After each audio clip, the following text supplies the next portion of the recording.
Hello and welcome back to the channel, everybody. I hope we're all doing well out there. Today we're taking a look at Nancy Grace's on the scene reporting from Idaho State at the home of where the 4 university students lost their lives, and also the latest update regarding the search warrant of Bryan Kohbergers' apartment in Pullman, Washington. Now, that search warrant information was sealed by a judge and wasn't expected to be unsealed until March 1st to protect the integrity of the case. So it's a little early for us concerned citizens like you and myself who have been following this investigation. This update, however, doesn't change much for those who have been investigating this case because they already were privy to this information back on December 30th of 2022, of course, when they seized items from Kohberger's apartment. Recovered from Bryan Kohberger's apartment was one nitrate type black glove, a Walmart receipt with one Dickies tag, a Marshall receipt, a dust container from a Bissell Power Force vacuum, and 8 possible hair strands. It's very interesting to me. One Fire TV stick with cord and plug, one possible animal hair strand, and another possible hair strand, a computer tower, one collection of dark red spots. They were collected without testing. That seems to imply to me that most items were tested on site. Perhaps. Also, there were 2 cuttings from uncased pillows with reddish brown stains, and a larger stain was tested.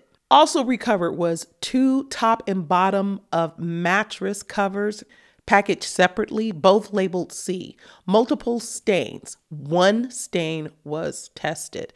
The knife was not located. Again, investigators collected this evidence back on December 30th, and this is just news to us. And I'm most interested in the hairs, particularly the one animal hair. If that animal hair turns out to be a match with Kaylee Goncalves' pet dog, her pet dog's hair, that's a wrap in my mind. He has no business with Kaylee's dog hair winding up in his home. The investigators collected all of these items for a reason. And if they pulled these hairs from Kohberger's apartment, it's highly likely that they can pull more hairs. This is the kind of thing that's not easy to control. You pick up hairs when you move around in normal life, unbeknownst to you. He may think he was a mastermind, but it's hard to control those minuscule types of fibers. You can collect all kinds of fibers from other people's clothing, carpet fibers. It goes on and on. And all of that is just saying that Bryan Kohberger is in a world of trouble as it is. Now, Nancy Grace was on site at the very home where those crimes against those 4 very young college students took place.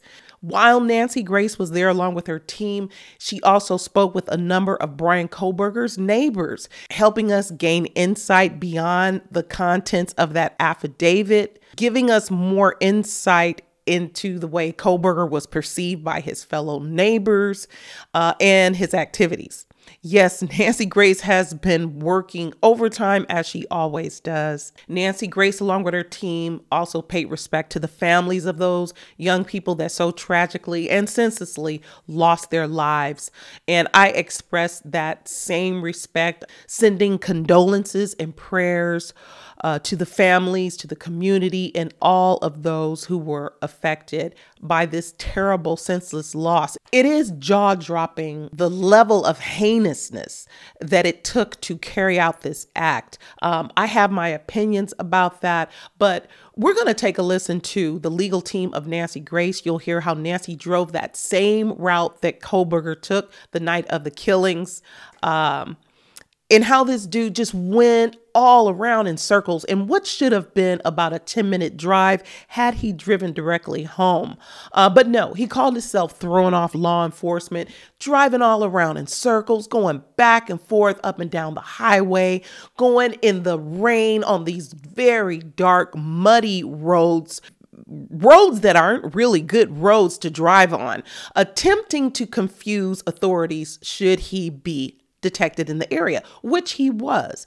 But Bryan Kohberger, in doing all that, he didn't confuse anybody but himself. So much of his activity was captured by surveillance cameras, CCTV footage, tons of footage along the paths that he drove, as well as his own phone's activities and GPS system. And before I go too far, I want to make a disclaimer that I am not impressed with this dude in any way. There's a lot of talk about a mind like his and his high intelligence, but what I see in Kohberger is an entitled, arrogant jerk. More than anything, I'm very interested in the ways we can prevent men like him from ever committing crimes like these in the first place. And while I can admit that there is a legitimate ground for assessing this man's thought processes and his psyche, but outside of that, for me, he's little more than an arrogant, sick criminal. So what? He's been accepted into a PhD program. Plenty of people have accomplished the same thing. And I get a little put off hearing people making him out to be so brilliant, as if we should be impressed with that, impressed with his field of study that helped him to commit crimes. Plenty of criminals do that across many disciplines, even going online, how to do everything under the sun and clean up their crimes. Kohberger also had two sisters from whom he probably picked up inspiration when he was even a teen. Let me just add really quick that from everything that I've heard, no one has anything negative to say about the Kohberger family, the sisters. Everyone is very complimentary to this family. They say the father is a nice guy, like we've all seen him when he was speaking with officers. But his sister, Amanda Kohberger, was cast in a horror film where an eerily similar scenario played out. And I imagine that Bryan found the killer's perspective in this horror film to be more interesting than the role that his sister, Amanda Kohberger, played. She played a character by the name of Lori. Amanda Kohberger now works as a licensed counselor and provides school-based therapy in Pennsylvania. And as well, she is a registered behavior technician. Kohberger's second sister, Melissa Kohberger, is 31 years old, and she works as a mental health therapist. She's specializing in ADHD, anxiety, trauma, work stress, emotion regulation, and career counseling. Another note about Kohberger's high intelligence. This guy was not a particularly good student early on. Not at all. Bryan had many struggles besides being overweight. And I'm sure he looked up to his sisters, his older sisters, and somehow found interest in their studies, which is very typical for younger siblings. But moving on to the now updated unsealed portions of that affidavit, we still need to keep in mind that the information that we're getting is really only the tip of the iceberg. So much is missing from that affidavit. So much was never included and or redacted from it. Its purpose was mainly to make an argument for the arrest warrant, and they got that done.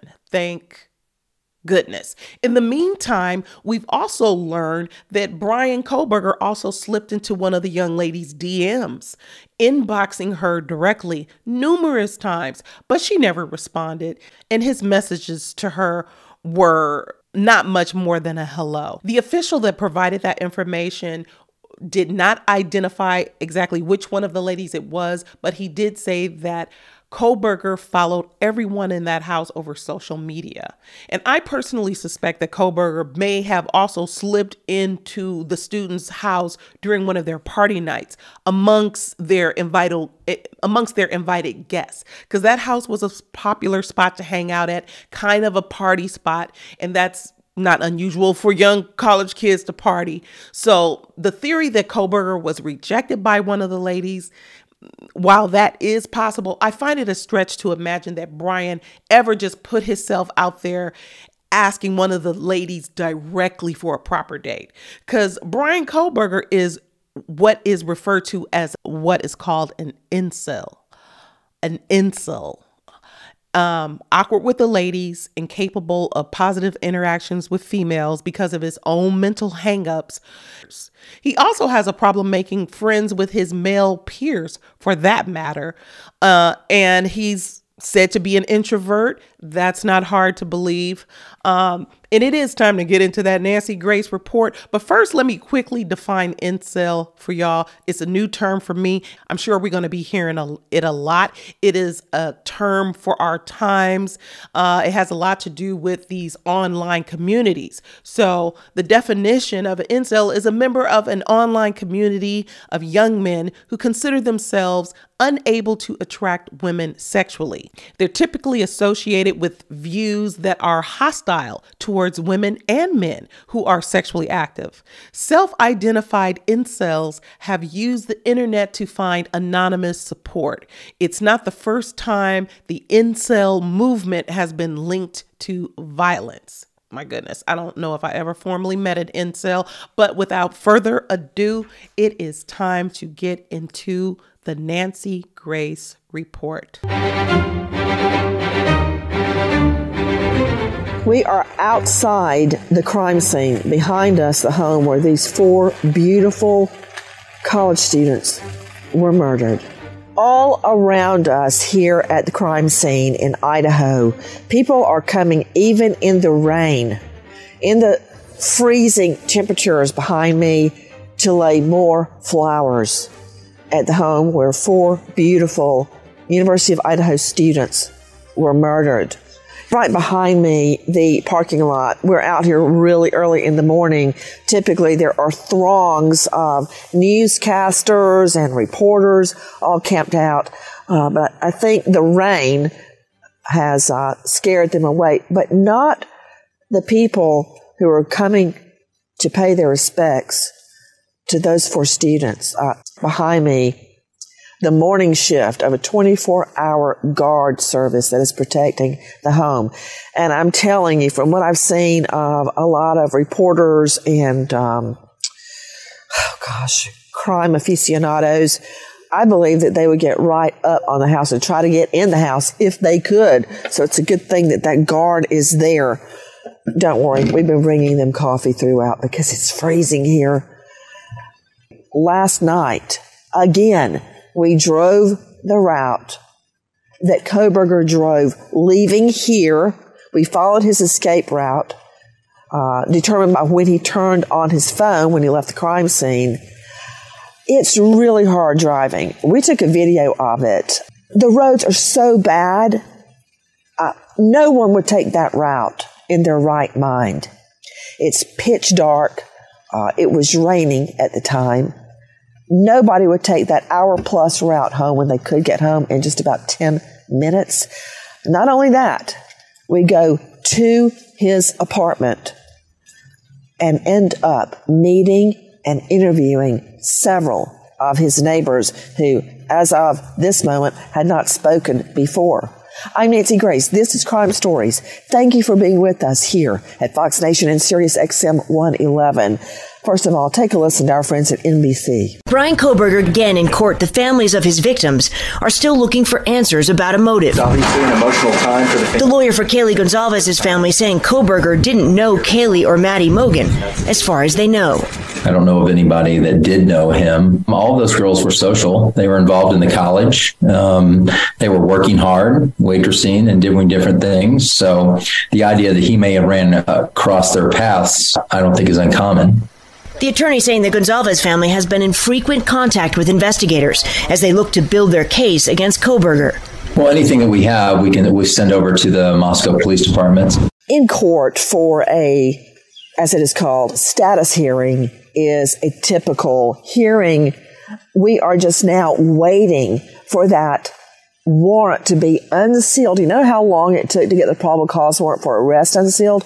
Well, now it may be up to 2 months or longer before we get the warrant to search his apartment. With me, an all-star panel to make sense of what we're learning out here in Moscow, Idaho. First, I want to go to Cheryl McCollum, forensic expert and founder of the Cold Case Research Institute. She's also the star of Zone 7, a new hit podcast.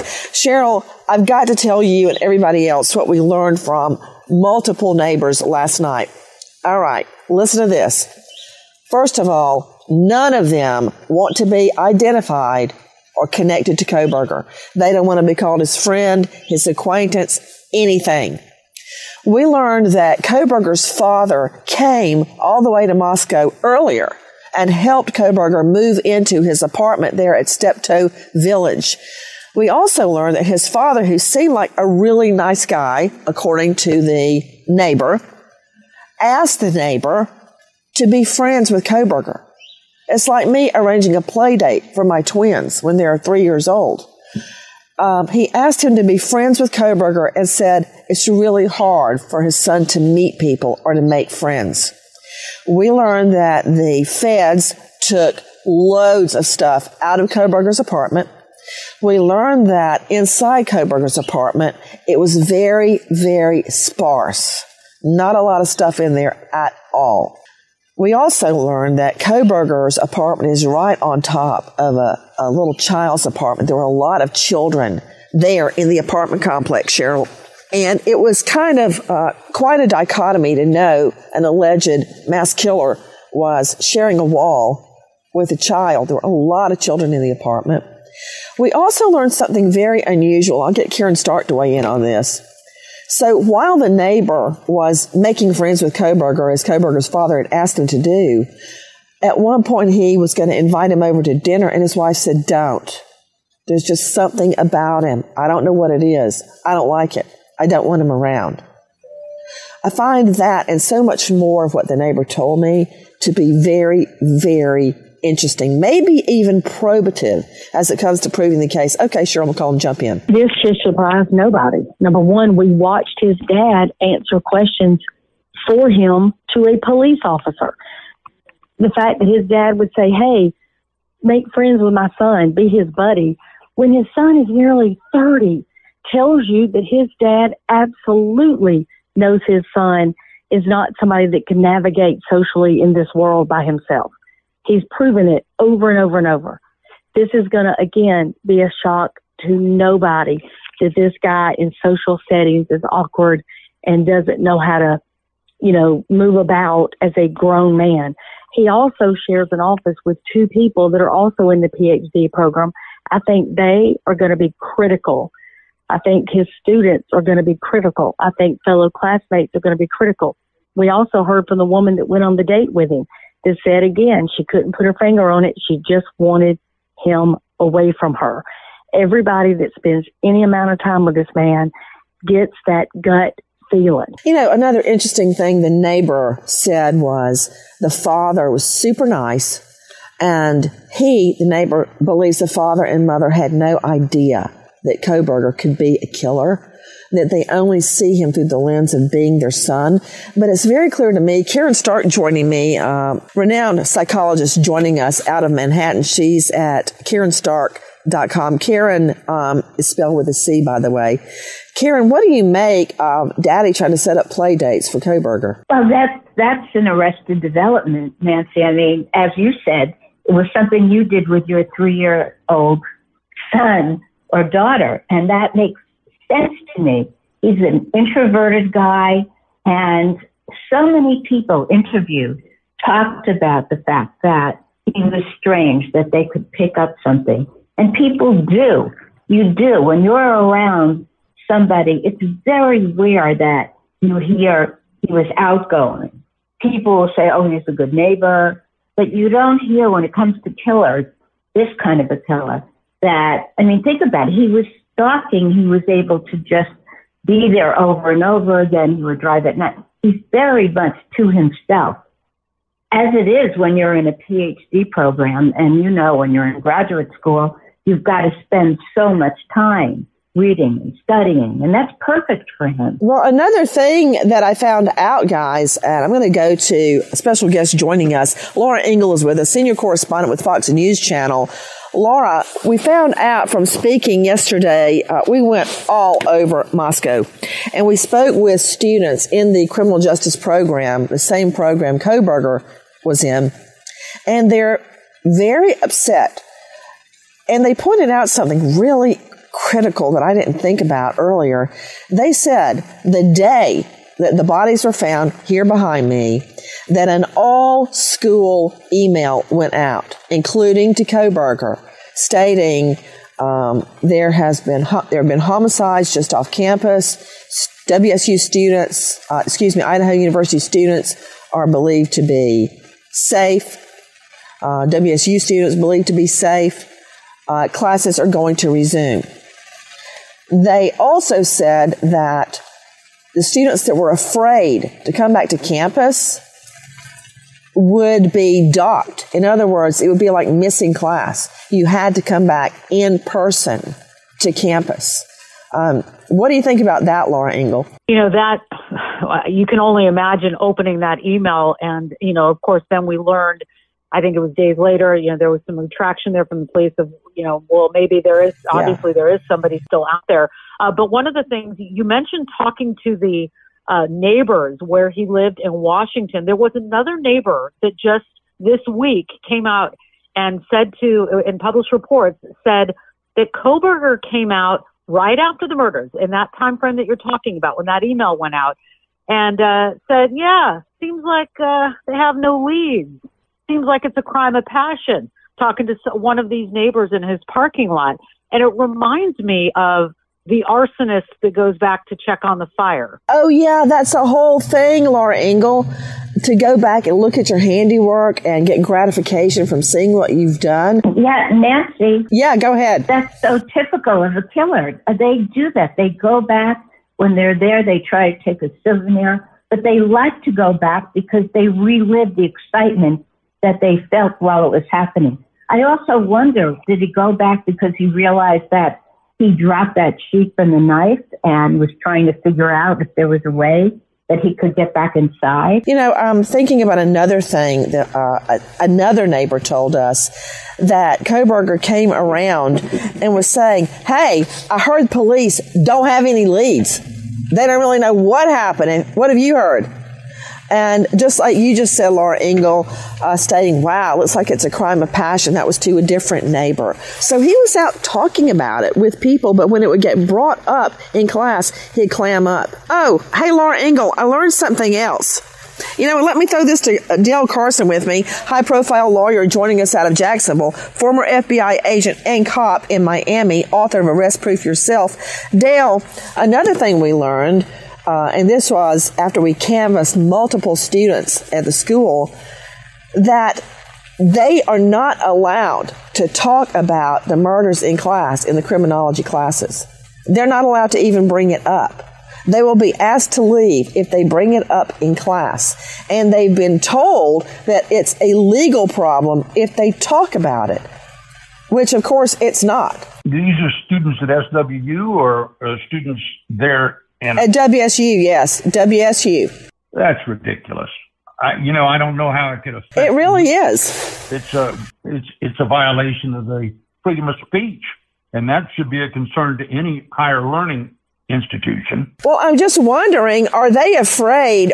Is the faculty afraid that they're going to be accused of basically schooling a serial killer? Well, they did. I mean, is that what they're worried about? Well, they certainly did. No, I disagree with you on that, Dale. I disagree with you, because that would be like saying you go to law school and you run out and you commit torts because you went to civil procedure, or you are a violent criminal because you had criminal law. That's crazy. That's crazy talk, Dale Carson. All right. Well, it is a fact, though. You're going to take that lying down? You're going to take what I just said lying down?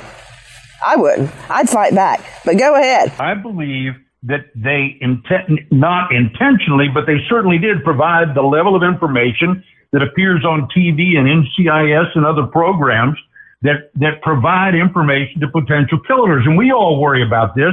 We worry about getting on national news and talking about evidence acquisition, how they do it, all of these things, because it prepares evil people to address those issues. The only thing that protects us is the fact that they're going to do it anyway, because there's something driving them that's very deep in their souls. Well, so it's not like they're not going to do it.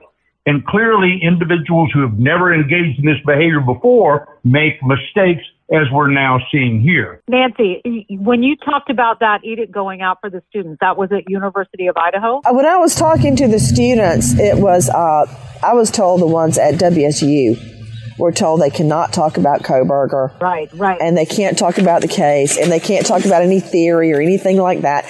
And I mean, it's a real stretch. I mean, you could accuse any professor or anyone of implanting those thoughts in a killer. Or, for instance, what about this? I studied domestic relations in law school. So if I go and shoot up my house, do I then, is my teacher responsible for that? No, of course not. That's just way too attenuated. There's not a nexus between the crimes. I want to tell you what else we learned last night.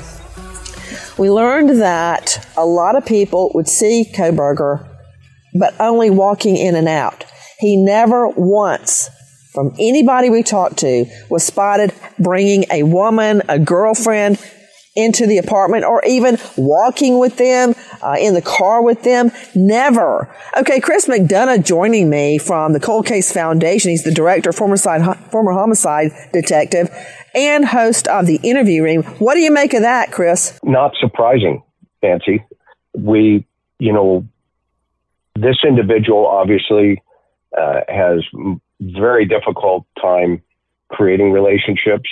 The fact that there's no obvious relationship also makes us think about, okay, is there a sexual component to this? We're talking a lot about looking for the MO, but we're missing what we would call in the investigative process signature. And that would be the behavior that goes beyond the actions necessary to successfully commit this crime. We're seeing a lot of signature attributes come to the play here. And the fact that the university is maybe trying to quash that actually is detrimental to the investigation and, quite frankly, plays into the hand of the perpetrator. Guys, so much is happening fast and furious. Now, criminalists all over are analyzing Kohberger's, quote, amateur mistakes.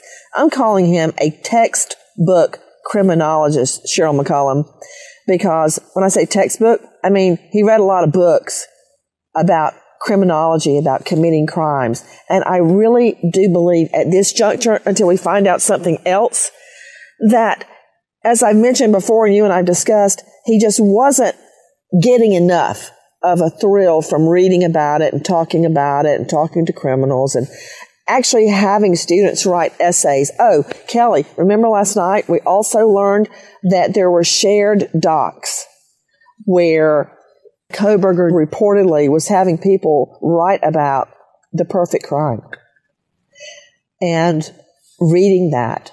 So I think, Cheryl, and again, I'm a JD, not an MD, that it was no longer fulfilling him and he actually had to try and commit the perfect crime. Could very well be. You're talking about 7 years.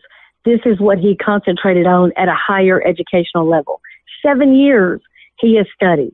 So to me, there's 2 points I want to make. One, you can read all the books you want to on parenting, but until that baby's put in your arms and you take it home by yourself, you got no idea what you're in for. And that's just a fact. You can study all you want, but that doesn't make you sleep deprived. That doesn't make you fearful of SIDS and different things that are not really applicable until that baby's with you. The same is going to be for him. He had no idea the sound, the force, the dog got in his way. Ethan woke up. All of these factors that came to be that he did not count on or plan for. It is a very different thing when you put something in action versus reading it in a book. Well, it's like a carpenter who forgets to put his hammer back in his pouch. You can't do something like that, which he obviously did. And Cheryl, I call you Magic Cheryl now because you really do understand the dynamic here in a way that I have frankly never heard before, which is the baking a cake syndrome, where you read the recipe, but you can't really put a cake together unless you really know what you're doing and you're a baker. And that's what's happened in this case. That's right. And there's a second thing going on. Nancy, there's a second thing going on. Everybody right now is talking about Dr. Ramsland. Well, let me tell you something. how much time have I spent in Sunday school and in church, and there's a book filled with how you're supposed to be. I know the playbook. I know what's supposed to happen, but it has to be in me, whether or not I'm going to be a good person. Hey guys, hold on. We've compared the murders to baking a cake, to raising a baby, to a carpenter, and now we've somehow dragged in the Bible. But I'm hearing in my ear, Laura Ingle has breaking news. Senior correspondent, Fox News Channel. Laura, tell me what you know. Well, there is the thought here that this may not have been his first time, right? We've all wondered, could he have committed this crime allegedly on his first try? And so because of that, everybody has wondered, has he done this before? It is being looked at. I have spoken to federal and local law enforcement here on the East Coast, in Pennsylvania and Washington, that are looking at that. We know that they are double checking and circling back. Where are the cold cases where there are no suspects? Now that he has been arrested, he's been fingerprinted, presumably in CODIS, they are double checking that. And we don't have any hits yet, but we are looking into that. And it could be a small crime. It could be a large crime, but it is definitely something that is going on right now as we speak. And we're waiting for any kind of hit, not just in the Pennsylvania area, but probably in Washington State as well, and Idaho. Can it be a virtual crime? Could it have been on his computers that have been seized, where he gets on games and kills people to see how that actually works out? And the software writers certainly are not going to know all the ins and outs of behaving that way. Well, you know what? I do know from the neighbors that the feds seized a ton of stuff out of Kohberger's apartment.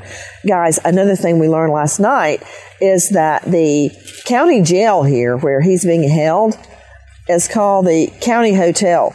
I call it Camp Flower because I've learned that they often play soothing music to wake the inmates up, that they order pizza sometimes for the inmates, that they have outdoor time, they have access to the library, which of course they should for their legal preparation. But it sounds like a pretty sweet deal. There are about 42, was it 42 or 47, Kelly, inmates at the county jail. He's one of them. But it sounds like a pretty cushy jail to be in, kind of like, a bigger version of the Mayberry jail. And I'm not knocking it because where I grew up, it was the same way. But if and when he is convicted and goes into the state system, it's a whole nother ball game.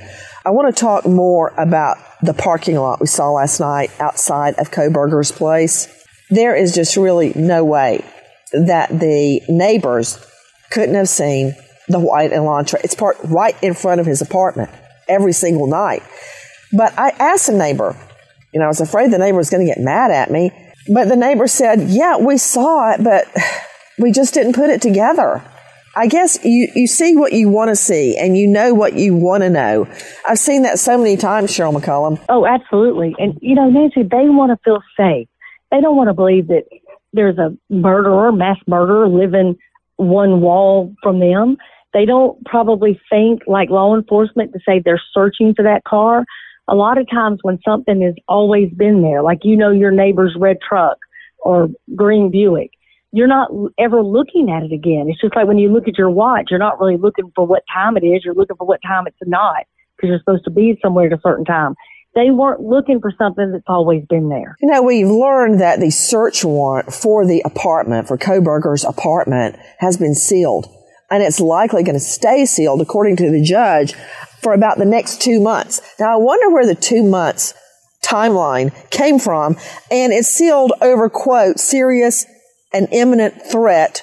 It also says premature public disclosure could threaten law enforcement, the integrity of the investigation, and public safety. Now, the judge also has a caveat that says it could be lifted earlier, but it's going to be at least 2 months. Who has any idea, Laura Ingle, why the search warrant for Kohberger's apartment has been sealed? Yeah, that document that was published and it was put out on December 30th.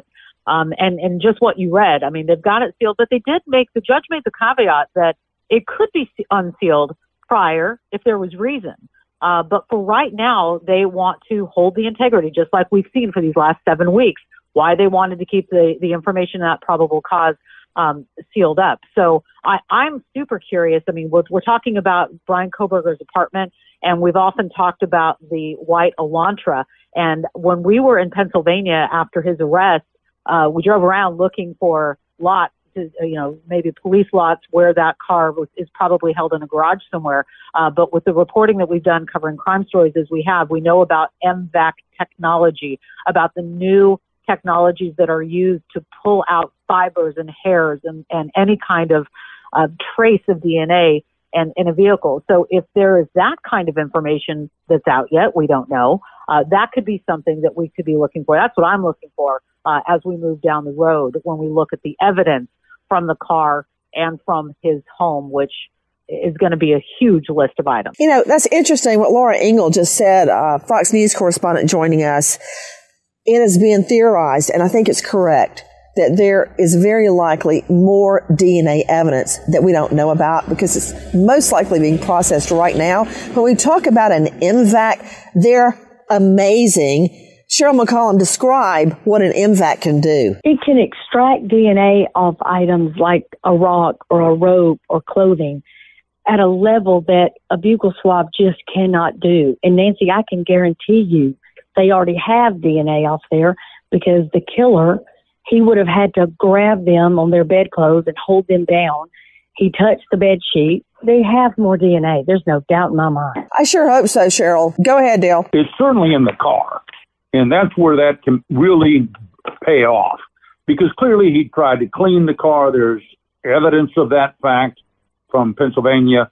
And so there's a reason you try to intentionally clean your car. There's a reason for that. And with these new sophisticated things, which are essentially a vacuum cleaner with a really good filter in it, you extract all that data or that DNA from the carpets or wherever the hell else it is, because there's little doubt, as Cheryl said, there's plenty of DNA. It just takes a minute to find it all. And of course, the initial emphasis was on identifying the guy and arresting him to make sure he didn't kill somebody else or get away. And so they've accomplished that. Now they can take all the time they want in order to solidify the case against Kohberger in a way that makes it evident that he's going to suffer the death penalty. And that's called the Bardol method. Go ahead, because I'm really thinking about the car and where the trace evidence could be inside the car.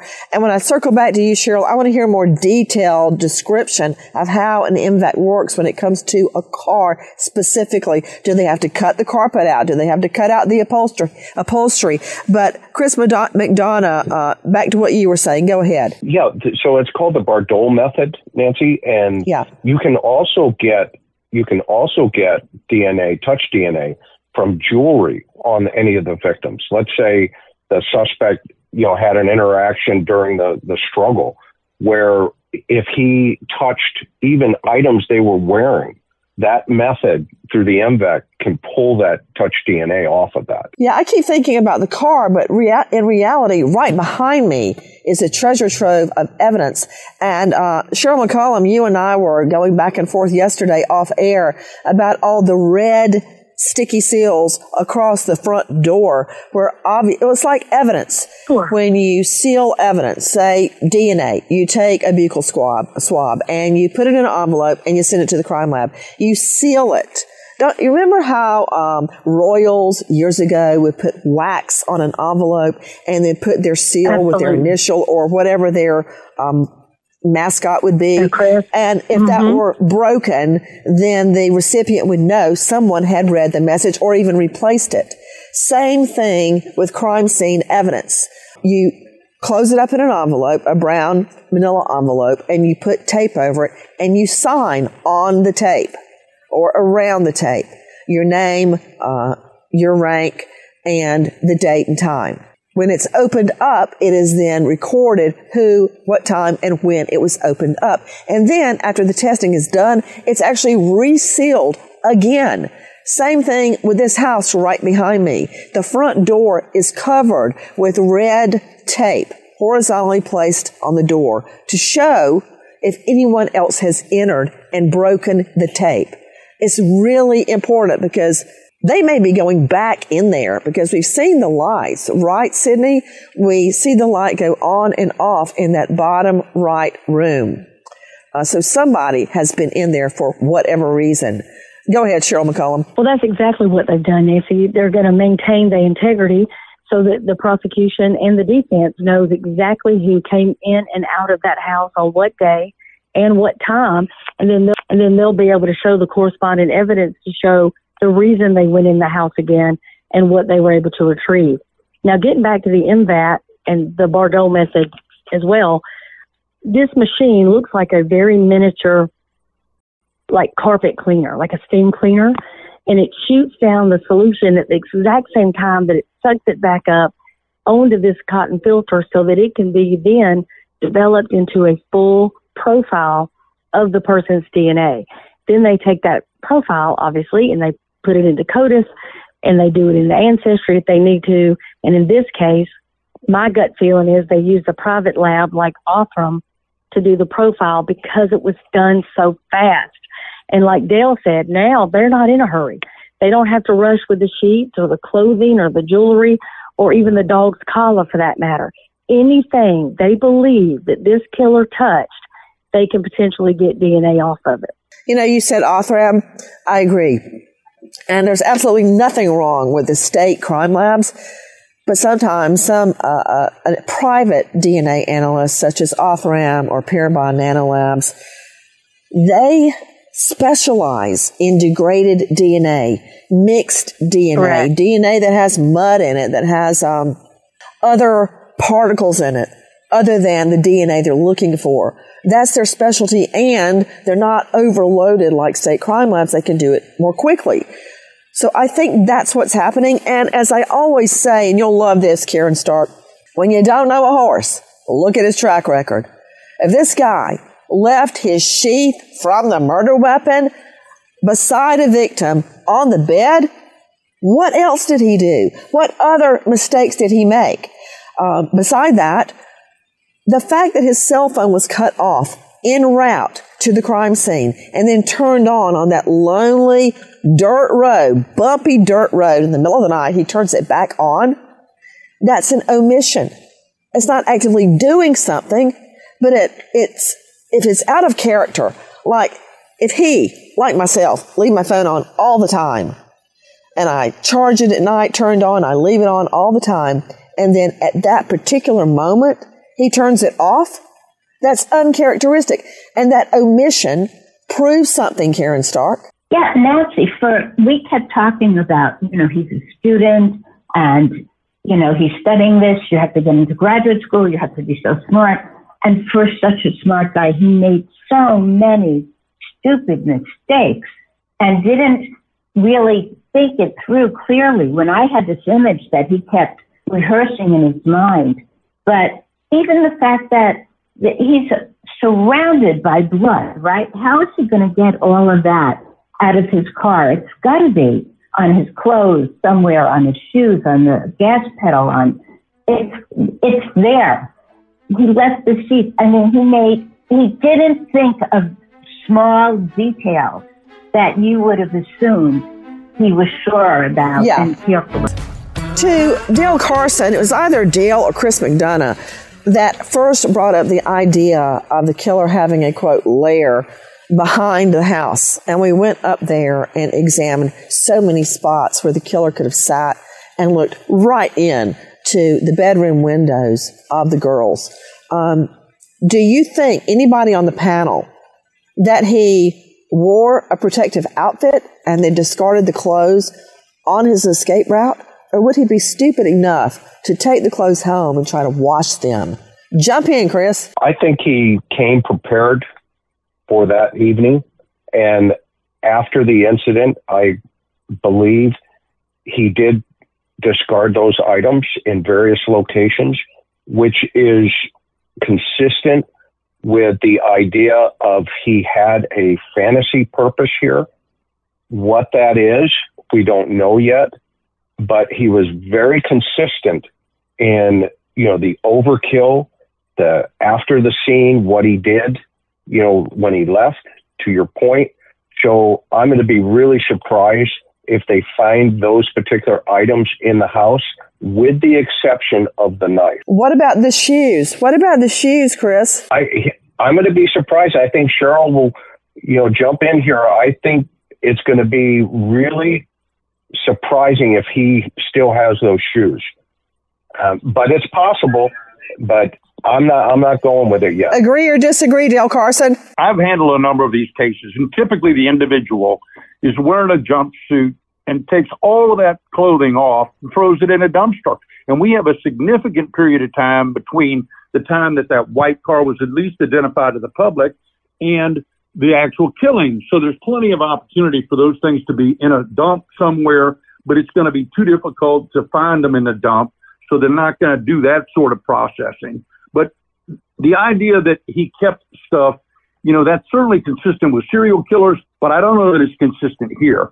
Because as one of your other guests, Joseph, says, if there's a fracture in that knife that's still in one of the bones in the body, they can find that fracture and connect the two together. He can't be that dumb, although I will say anyone with any sense would have left his phone on and back at his apartment.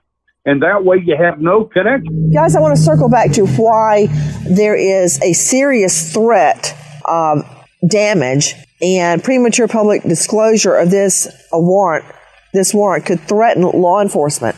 Why could they possibly put those words in the judge's decision to seal the search warrant for Kohberger's apartment? Why would they do that, Cheryl McCollum? Nancy, the only time I've heard of that happening is if somebody has connections to gang or drug activity. Now, I do know that he's had a past addiction to heroin. If he got back on some type of drug and was meeting somebody, at different locations, and again, his phone will tell that, his activity will tell that, his bank account will tell that, maybe they were afraid that this person may have some type of retaliation toward law enforcement if they think law enforcement is going to make a connection and come after them as a secondary maneuver. Well, it could be novel investigative techniques as well. I'm not sure what you mean by novel investigative techniques, but I will tell you this.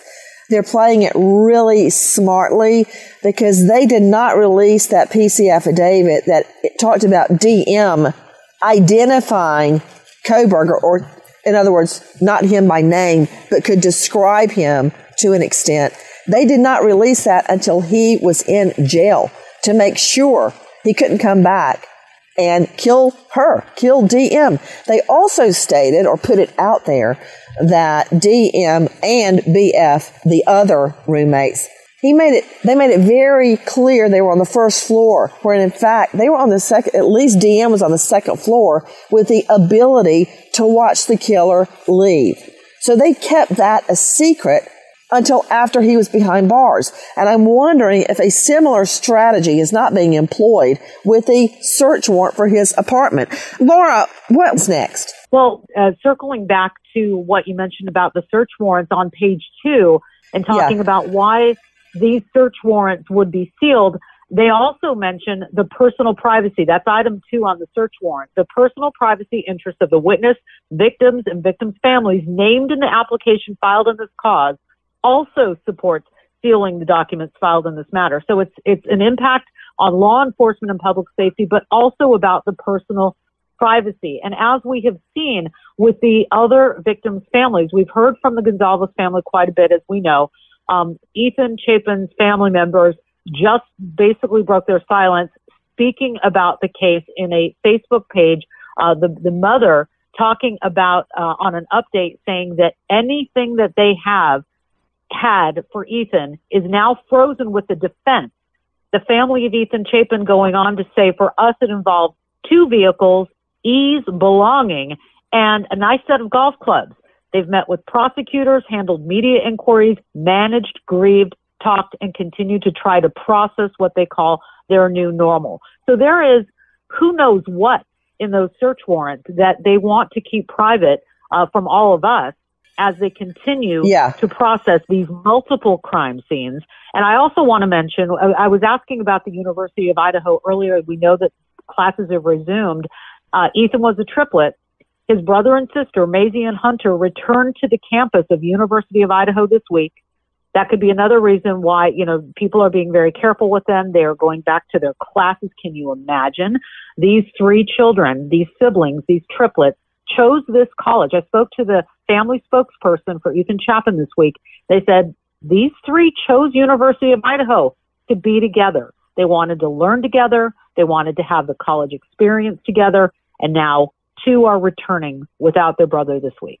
Laura Engel, that just broke my heart. And then Ethan's family posted a picture of the triplets when they were young, and just heartbreaking to me.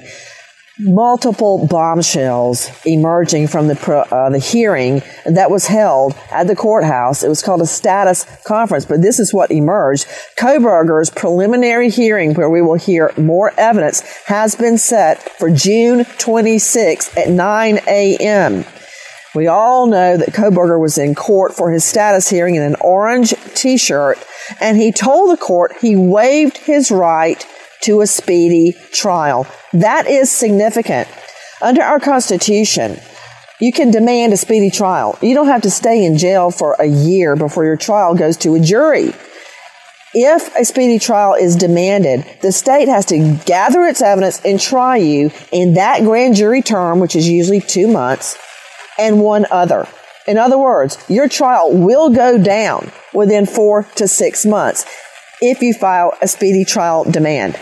We know that preliminary hearing is set. I'm surprised they're not using a grand jury instead of a preliminary hearing, because the state will have to show part of its case to the defense at a preliminary hearing, where a grand jury is conducted in secret.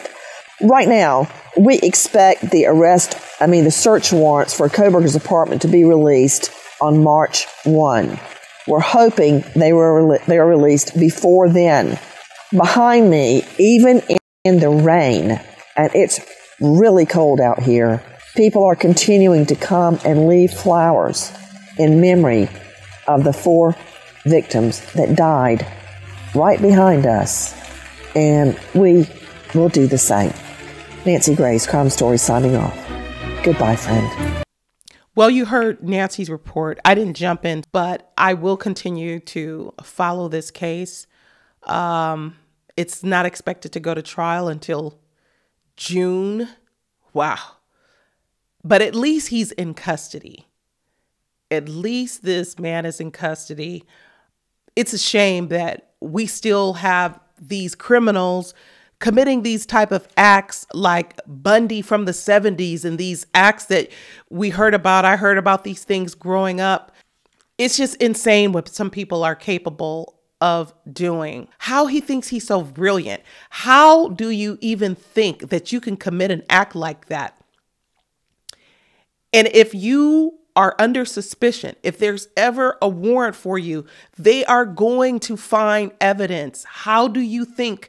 And if they can't find evidence, the fact that you would scrub something so completely and sterilize your whole environment and car, that's already circumstantial evidence. I don't think it's you got to get everything right. You never know who's going to come to someone's defense, even this man's defense. Some of these criminals, he's not the worst looking guy, just like Bundy, who was thought to be very attractive. So many women, they just developed like a fan club. They were there for him. I think someone even married him while he was in custody. You never know who's going to come in and support a character like Kohberger with funds for his defense. So I understand that authorities don't want to get anything wrong, and we should not count our chickens before they hatch as concerned citizens. But I just feel pretty confident that they have the right guy and that he's going to go down. And there has to be so much more evidence that was not even mentioned, because how can you go in there and attack these human beings? They had defense wounds. People, it's just your natural instinct to fight for survival. And the fibers, even if it wasn't their personal DNA, fibers from clothing, fibers from the dog, fibers from their bedding. I mean, this stuff moves around. Everything on this planet is in flux. You touch things, hey, but I thank you all so much for watching. I'm going to continue to follow this case. Yeah, y'all be good. Y'all be safe. It just seems like also there must be a way to better keep, especially college age people, safe, maybe with these Ring cameras, these surveillance cameras. I have them. There's got to be a way to keep these students more safe. I mean, their lives are so precious. Whatever it takes to keep them safe. And if God forbid something happens, that we can immediately detain these predators, because that's what he is. He's just a predator. He is a predator that was hungry for blood. And I don't believe that this is his first time. The first time that you set out to commit an act like this, you want to enter a home with 6 people, healthy, young people living there. There's a lot to unpack. Even the young lady that saw Kohberger on his way out, there's really a lot to unpack. But y'all be good. Keep the family in your prayers. I'll see y'all the next time. Peace.